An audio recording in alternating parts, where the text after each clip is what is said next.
Zan nuna muku yadda za ku cire kuɗinku a cikin wannan application da ake kiran shi da Chilly. Na tabbata mutane da dama sun yi rijista da wannan application ɗin, wasu masu saka kuɗaɗensu a ciki, sannan kuma wayannan su ne abubuwan da ya kamata ka sani, sannan kuma hanyoyin da za ka bi ka cire kuɗaɗenka a cikin wannan application ɗin. Da haka ba tare da ɓata lokaci ba, ka danna mana alamar subscribe, ka yi liking, ka kuma tura ma wani wanda ka san yana amfani da wannan application ɗin, ko kuma kake ganin ya kamata ya amfani da shi domin shi ma ya samu wasu kuɗaɗe da wannan application ɗin. Ba tare da ɓata lokaci ba, subscribe, liking, sharing, sai mu tafi kai sai cikin bidiyon. Da dama suna amfani da shi wajen ɗora bidiyon su samu liking, following da sauran abubuwan da kake samu a sauran social media. Bai da bambanci da application irin su TikTok, Instagram, irin su Facebook, ko ma irin su YouTube da sauransu, in dai abin da ya shafi ɓangaren bidiyo ne. Kamar yadda muka gani a cikin Instagram da su Facebook duka akwai abin da ake kiran su da Reels. Reels su ne wayannan short up bidiyoyi da muke kallo, irin su nan misali TikTok da sauran abubuwa da ake ganin bidiyo da sauransu. Wannan application ɗin kuma yana da sare-sare na musamman wanda sauran wayancan applications ɗin da yawa ba su da shi. Misali idan kana ganin bidiyo a cikin wannan application ɗin, a ƙasan bidiyon za ka ga akwai wani guri da aka rubuta donate da sauran abubuwa makamanta haka. Wayanda suke ganin bidiyon ka kai sai za su iya baka kyautan wayansu kuɗaɗe direct zuwa kan maybe account naka, sannan daga gurin idan ka tara kuɗin ya kai level da zaka iya cirewa, za a iya baka daman da zaka cire. Gaba da ganin bidiyon nan zan zo in yi bayanin inda zaka cire kuɗinka, sannan kuma da inda zaka sami kuɗinka, da kuma ya ake cire kuɗin, sannan kuma nawa ne in ya kai zaka iya cirewa. Akwai hanyar samun kuɗi da kai kanka wanda kake ɗora bidiyo, mutane za su iya donating ma'ana su baka kyautan kuɗi kai sai daga karkashin bidiyon ka. Sannan kuma akwai hanyar da ake bawa ku masu kallo kuɗi. Hanyar da ake bawa masu kallo kuɗi shine idan har ka bude account sabo, za a baka dama ka kalli wasu bidiyoyi, sannan kuma wayannan bidiyoyin in za su maka generating kuɗi, wani lokacin $5 ko ma fiye da haka. Sannan kuma idan kana so ka cire kuɗinka kuma ka samu karin kuɗi, sai kai amfani da abin da ake kira glasses. Yana nufin abin da zai baka daman ka ci gaba da kallon bidiyoyi da za su na baka kuɗi. Wannan application ɗin akwai wayannan glasses ɗin kala-kala a cikinsu wanda za ka iya saya babu tsada. A bidiyon da na yi a TikTok na ga mutane da yawa, wasu ma sun ce sun saka kuɗinsu, wasu sun ce sun kasa cirewa, sannan wasu kuma sun ce sun ma iya cirewa. Na samu mutane sun fi 3 wanda suka gaya min tabbas sun cire kuɗinsu, sannan kuma bai ɓata lokaci ba kwata-kwata da sawan da cirewan duka. Daga sawan za ka iya sayan glass kai sai, sannan kuma haka sayarwan za ka iya sayarwa a duk lokacin da ka tashi. Su glasses yadda suke aiki shine ana ba su lokaci, sannan kuma ana ba su iya abin da za su iya kallo. Ke nufi a nan shine misali yanzu idan ka sayi glass, za a ce maka glass ɗin yana da endorsement, za ka duba endorsement nashi, idan yana 100% za ka ci gaba da kallon video har wannan endorsement ɗin ya kare. A kowane rana ya yi depending akan wani glass kake amfani da shi. Wani glass ɗin za a iya baka a rana za ka samu $4 da shi, wani za ka samu $6, wani $8, wani ma fiye da haka. Yanayin sadan glass naka, yanayin kuɗin da za ka iya samu da wannan application. Sannan kuma idan muka zo gurin limit na cire kuɗi, shi ma akwai limit. Shine kai sai idan ka je a ƙasa akwai inda ake taba N, daga gurin N idan ka taba shi zaka ga a sama akwai inda hoton wallet yake, zaka taba shi. Daga ka shiga akwai wallet kala biyu da nake so ka gane akan wannan application din. Wallet na farko shine internal wallet, sannan wallet na biyu shine external wallet. Wayannan wallet din dukan su biyu suna da bambanci sosai, amma zan fi bayani akan internal wallet. A cikin internal wallet zaka samu akwai coins har kala 4. Coins na farko shine Li, ma'ana wanda kake kallon video yake maka generating. Sannan kuma coin na biyu shine ake kira da Chill. Coin na biyu da na farko duka coin ne na wannan company. Idan ka haɗa sunan shine zai baka Chilly, ma'ana sunan application ɗin kenan. So akwai matakin da zai kai a ringa baka kuɗi da wannan ci in, ba iya Li in kaɗai ba. Sannan coin na uku kuma shine USDT, ma'ana asalin dala da muka sani ake amfani da su na crypto. Coin na karshe kuma shi ake kiran shi da EasyCoin.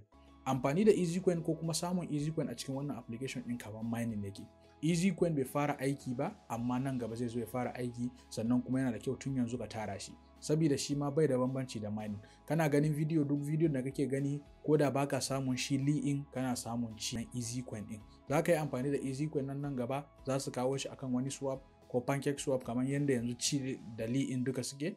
So za ka iya zuwa kai sai daga gurin ka iya cire kuɗinka idan har aka zo ta fashe. Cikin abun da zai tabbatar mana da cewa za ta fashe shine wannan kamfanin suna da coin guda biyu yanzu haka wanda suke kasuwa. Shi ci in yana nan akan farashin $2, sannan kuma shi Li yana nan akan farashin $2, sannan kuma Chill in shi kuma yana nan akan farashin $11.11. Kaga coin ne da ake tsammanin tabbas zai zo ya dawo wani abu. so yana da kyau ka adana wallet naka ko da baka samun kuɗi da wannan application ɗin, ka ci gaba da kallon bidiyoyi da zai na tara maka li ɗin. A kowane bidiyo da ka kalla akwai adadin li da zaka samu, sannan kuma a duk maybe inviting na mutum da ka yi shi ma za a bashi li ɗin. Kai sai idan ka shiga internal wallet naka kamar haka, abin da za ka yi shine idan sayarwa ka zo yi, kai sai daga nan abin da za ka yi mafi sauki shine ka taba akan selli za ka gani a ƙasa. Idan kuma baka ga selli ba, a sama nan za ka ga abin da ake kira da unlock. So abin da za ka yi na farko idan duka ka ga babu selli sai unlock, abin da za ka yi shine in kana da wani taimako ko wani abin da baka gane ba kake bukata, za ka iya reaching out to customer service nasu, wanda kuma za su yi responding maka ba tare da bata lokaci ba. Idan ka taba a kasan nan za ka ga akwai wani alama da aka rubuta help sannan kuma da alamar zuciya a gurin. So daga kai sai idan ka taba shi zai baka daman zai kawo ka wani guri kamar haka, inda za ka iya ma ejen nasu wasu tambayoyi sannan kuma za su baka amsa ba tare da bata lokaci ba. So a nan gurin sai ka zo ka gaya musu menene damuwanka, ga su matsaloli kala-kala a kasa, za ka iya tagin withdrawal ne ka kasa, ko ma sa kuɗi ne ka kasa, ko ma menene ka kasa, duka za ka iya musu magana a kai. Sannan kuma idan ka koma baya, misali mu ce baka da matsala account naka tana nan kamar nawa, za ka iya cire kuɗi. Kai sai abin da za ka yi shine ka taba akan sell. Idan ka taba akan sell zai yi loading sannan zai kai ka inda za ka iya sayarwa. Ba su da yawa. Daga ka taba akan sell shine zai baka daman ka zaɓi nawa kake so ka cire a cikin amount da kake da shi, idan ma duka ne idan ma yaya ne sai ka cire. Sannan kuma ka zaɓa cewa kana so ka tura shi zuwa bank account naka. So idan ka kalla a nan gurin sai ka zaɓi a ƙasa, za ka ga zaɓi wani ƙasa ne, gashi za ka ga akwai Nigerian bank account sai ka sa shi. Idan ka saka NGN kai sai daga ƙasa za ka ga nawa ne kuɗinka, nawa za ka iya cirewa, sannan kuma nawa commission nasu. A duk cire kuɗin da za ka yi wayannan application ɗin su masu da commission nasu na wajen kusan kashi 30 na abin da ka iya samu. Misali yanzu idan ka samu dala 100 za su cire abin da ya kai dala 30 ko ƙasa da haka ko fiye da haka. Ya yi depending akan nawa ne kuɗinka. So daga nan kai sai abin da za ka yi shine sai ka taɓa cancel, sannan kuma zai kai ka inda za ka rubuta bank account naka. Gurin rubuta bank account number yana da kyau ka fahimci cewa na farkon nan abin da ake nufi shine bank. So daga ka taɓa kai sai zai yi loading kamar haka, sannan kuma zai kawo ka wani guri kamar haka inda za ka zaɓi wani kasa. Akwai kasashe da yawa, Ghana, Nigeria da sauransu, sannan sai ka saka maximum na nawa za ka cire. Idan ka saka maximum kamar haka, ka sake zaɓa ka tabbatar ka saka akan naira, sannan abin da za ka yi na gaba shine sai ka taɓa akan abin da ake kira da confirming. Idan ka taɓa akan confirm kai sai zai yi loading kamar haka, gashi kana ga yayi loading, sannan kuma zai kai ka browser, ma'ana zai kai ka wani shafi inda za ka karasa ba da bayananka. Idan ka iso na za ka ga bayanai ne akan abubuwa da yawa, sannan kuma a sama za ka ga nawa za a tura maka. So daga nan gurin za ka saka a international bank ko menene IBAN. So kai sai anan abin da ake nufi shine account number na bankinka. Sannan daga nan maybe ina amfani da Access Bank, sai in zaɓa bankin da nake amfani da shi. Idan Access Bank ne, idan GT ne, idan ma wani banki nake amfani da shi, sai in yi amfani da shi kai sai in danna wannan banki. Kamar haka gashi sunayen bankuna daban-daban wanda za ka iya dubawa, sannan sai ka duba in wanda ka kalla shine bankinka sai ka taba akan shi. Ka taba continue payout zai kawo maka wani guri kamar haka inda zai zama pending. So kai sai daga nan idan ka koma cikin application naka, ya kamata a ce kaga kuɗin ya tafi. Idan kuma kaga kuɗin bai tafi ba, ka bashi wani lokaci za ka ga yayi. Sannan kuma abin da ya kamata ka fahimta daga gurin payout nan, sun yi bayani akan cewa zai iya ɗaukan wasu lokaci. Hali yanzu gashi yana nuna maka zai iya ɗaukan har maybe 72 hours. 72 hours yana iya ɗaukan kwana 3, amma ni a nawa bai ɗauki wannan lokacin ba.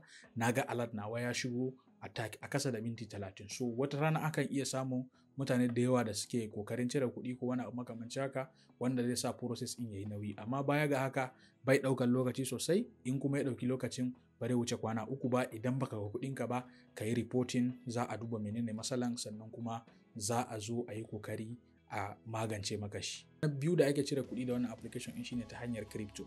Crypto mun san cewa mutane dama suna amfani da shi, so wannan shine yanda za a yi ka cire shi, kuma ba abu ne mai wahala ba. Ko da za ka yi shine ka tanadi wani wallet, musamman Trust Wallet. Na tabbata mutane dama suna aiki da Trust Wallet, duk da mun zo ba mu yarda da Trust Wallet ba daga baya. So abinda za ka yi kai ne kai sai daga nan za ka iya transfer na abin da kake da shi zuwa wallet naka na external wallet. Idan ka zo baka kalla abin da ke external wallet naka ba, kai sai ka taba kan inda aka rubuta unlock. So daga nan za a iya unlocking, sannan za ka iya tura abin da kake da shi zuwa crypto. Wanda kuma za ka tanada domin cire shi shine na farko ka tanada Trust Wallet, sannan kuma ya zama kana da exchanger. Exchanger ga zai iya kasancewa Bybit, Binance, OKX ko duk wani exchanger da ka san ake amfani da shi wanda suke karban dala. Abin da za ka yi shine bayan ka mallaki wayannan din, sai ya zama kana da BNB wanda zai zama kaman gas fee a cikin Trust Wallet naka. idan ka tura abin da kake da shi daga cikin wannan application in zuwa Trust Wallet naka, sannan daga gurin za ka iya converting nashi zuwa USDT ko zuwa BNB ko wani abu. Za yi amfani da wannan dala ɗaya da za ka saka a matsayin gas fee in a cire charges, sannan kuma transaction naka ya successful. Baya ga haka za ka iya ɗaukan abin da ka mallaka daga gurin ka kai shi zuwa Bybit ko Binance ko OKX ko wani exchange da kake amfani da shi. So daga nan kuma tun da ka iso nan gurin kai ka san me za ka yi da kayanka. Za ka iya P2P shi, za ka iya barin shi a gurin, za ka iya sayan wani abu da shi, za ka iya cire kayanka ka kai wani guri da za ka iya adana shi. Su gane ba, akwai Telegram group nawa wanda zan sa mutane da yawa a ciki, da haka zan bar link nashi a ƙarƙashin wannan bidiyo, sai ka yi kokari idan akwai abin da baka gane ba bayan ka ga wannan bidiyo sai ka yi kokari ka je Telegram group.